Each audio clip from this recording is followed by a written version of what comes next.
What's up, everyone? Welcome back to another episode of Kevin Prolix TV. And before I get into this, I want to say thank you to everyone who's here so far. Make sure you like, comment, subscribe, and share. And let's get into it. I gave up, which made me see her differently. Okay, so what do you mean by that?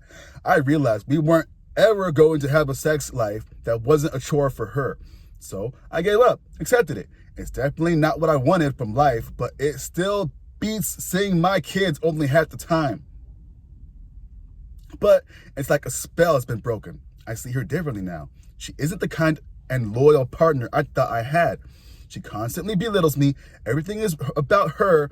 Last year, I had a slight depression and went to therapy for a while. She explained I wasn't really depressed, not like her depression, which is way worse. I also told her how close I was to ending it that one time a few years ago. Her reaction was, "How could you not think about me?" Sex or no sex? I'm not sure this is the person I want to stay married to anymore. Anyone else experience this? I'm sure people have. Hey, yo, once you take the sex blinders off, someone says, you definitely see your spouse entirely differently. Once I was talking to my current boyfriend about my late husband. My boyfriend and I come from dead bedrooms. I was talking about something he did that made me think, did he even like me? Why would he do that to me? When we are not trying to be our best behavior to possibly get sex, we realize that our spouses have gotten used to being mean to us. We don't say anything because it may prevent us from getting sex. When we don't care anymore, we see who they really are. Another person says to that, yeah, I'm starting to see mine gets off on not only the easy life I make for her, but being mean to me. It's liberating because my give a F is gone. Another person says, I noticed it when we were around his family. He would say things to intentionally embarrass me. I had a few gay family members on my father's side.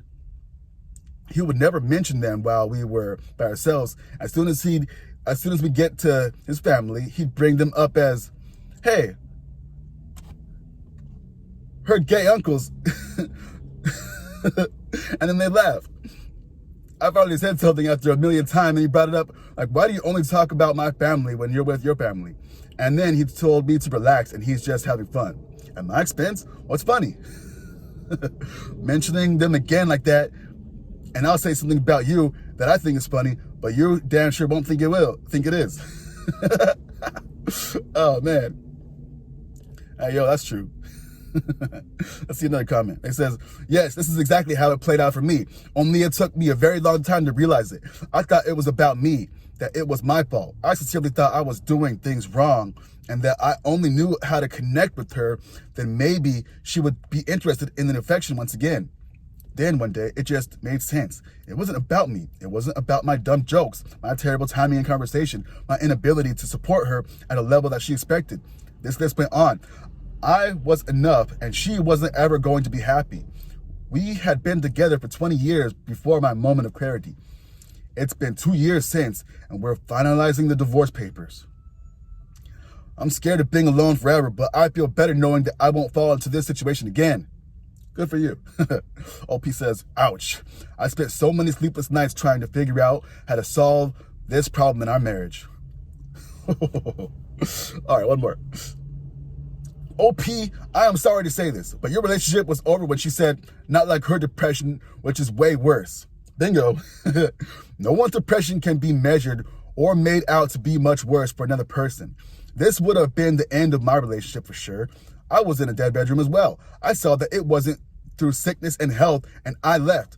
Bedridden for 2 weeks, and he couldn't bring me something to eat after work, and everything in between was a chore for him. Bingo. That goes for man or woman. Ay.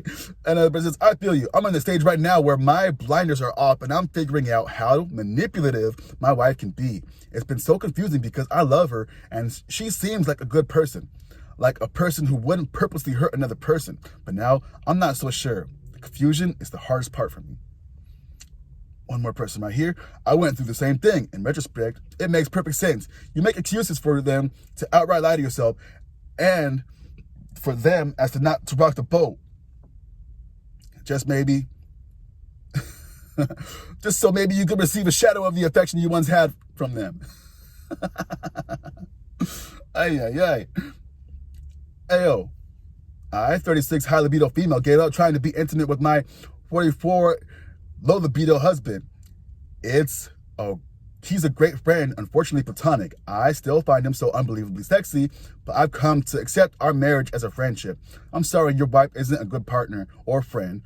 If there wasn't anything else sexual between you, one could have hoped at least for a friend. I hope you find better in the future. All right, I think I'll be done with this last one right here.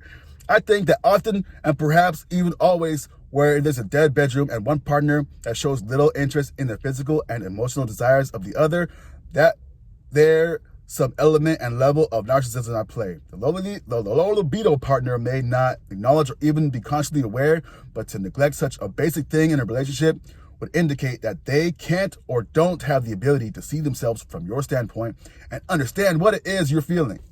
Bingo.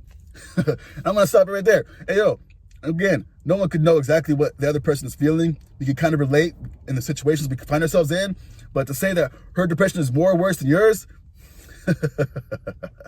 hey, yo, F that. Anyway, what do y'all think about this? This guy, and I hope they find something else, leave their relationship, and find a better life. Anyway, let me know what your thoughts are. Like, comment, subscribe, and share, and I'll catch you on the next one. Peace.